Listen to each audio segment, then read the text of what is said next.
Marwan Bishara is Al Jazeera's senior political analyst. He joins us now from London. Thank you for joining us.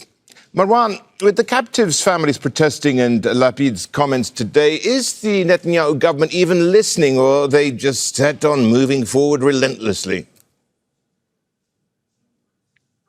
Well, I doubt he's listening. If he is listening, it will be to do exactly the opposite of what they're saying, because that's been the relationship for the past 2 years. Netanyahu doesn't give much importance to the opposition, especially the Lapid type of opposition that's been weak, lacking in initiative and originality. And he certainly did not care for the past 2 years for the families, for the captives' families. If anything, he went on with the war, not caring at all about the fate of the captives. And in fact, many of them were killed during that war. He made sure that the lie survives during all this time, the lie that the captives would be freed by force. And that certainly has proven to be false.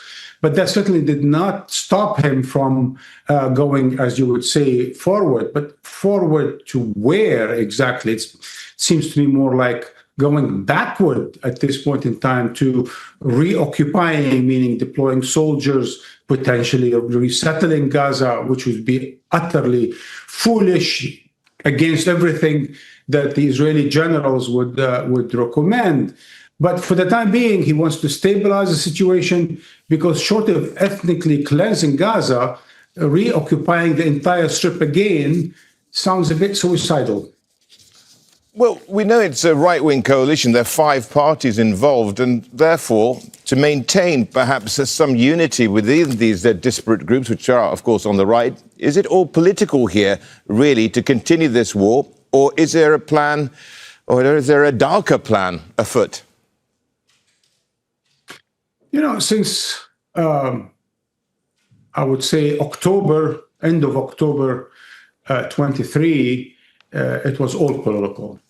Meaning the political argument for the war was central from the very, very outset. You see, the war was a tragedy for Israel, but for Netanyahu and his coalition, it was a bit of an opportunity, because they were at the time, 2022, especially 2023, when they took power, they were certainly under a lot of pressure because of their, judicial reform or deform.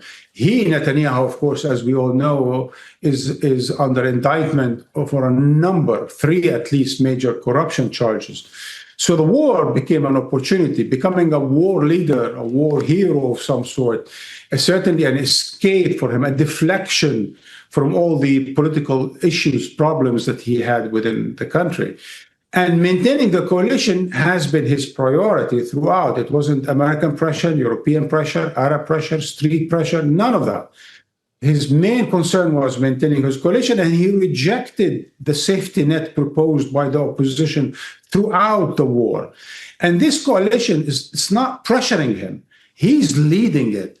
We all forget that he is the godfather of this coalition of fanatics and fascists. He's the one who brought Smotrich and Ben-Gvir together at his own second home in Herzliya in northern Israel in order to bring them into a joint list.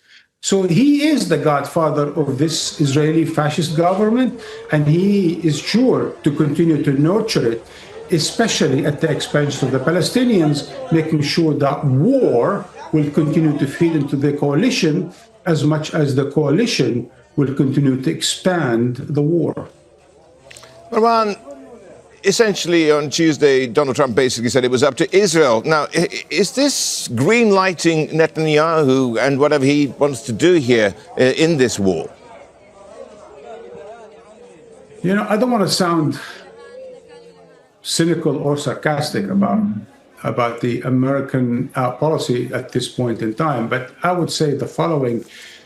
President Trump doesn't give a damn about Palestine, about Gaza. I would argue he doesn't give a damn about the Middle East, even about Israel. If it weren't for some of his evangelical base, if it weren't for some of his billionaire Zionist friends, I don't think he has much to say about what is going on. So he says a lot of off-the-cuff declarations, like, turning Gaza into a beachside property. And, I'll just let, Netanyahu take care of it, because he actually has now, bigger toys to play with, like tariffs, right? Like the domestic issues, like Canada, like, NATO, and so on and so forth. So for him, this is totally secondary. And yes, as far as he's concerned, Netanyahu is, better guy to deal with because he is powerful at this point in time, not because he likes him personally. He did curse him more than on one occasion, but he likes to deal with strong men. He thinks Netanyahu today is playing the strongman card in the Middle East, becoming more of a hegemon than anything else. And I think that suits him. And he would leave it up to Netanyahu up and until it blows up on both of their faces. But short of Middle Eastern pressure, short of Arab leverage with Washington, short of domestic protest in the United States that affects his other policies, I think he has no other option but to outsource American policy to Netanyahu. Marwan, thank you very much indeed. Marwan Bishara there, Al Jazeera's senior political analyst. Don't miss out. Get the full picture. Subscribe to Al Jazeera for reliable news and expert insights. Like, share, stay ahead.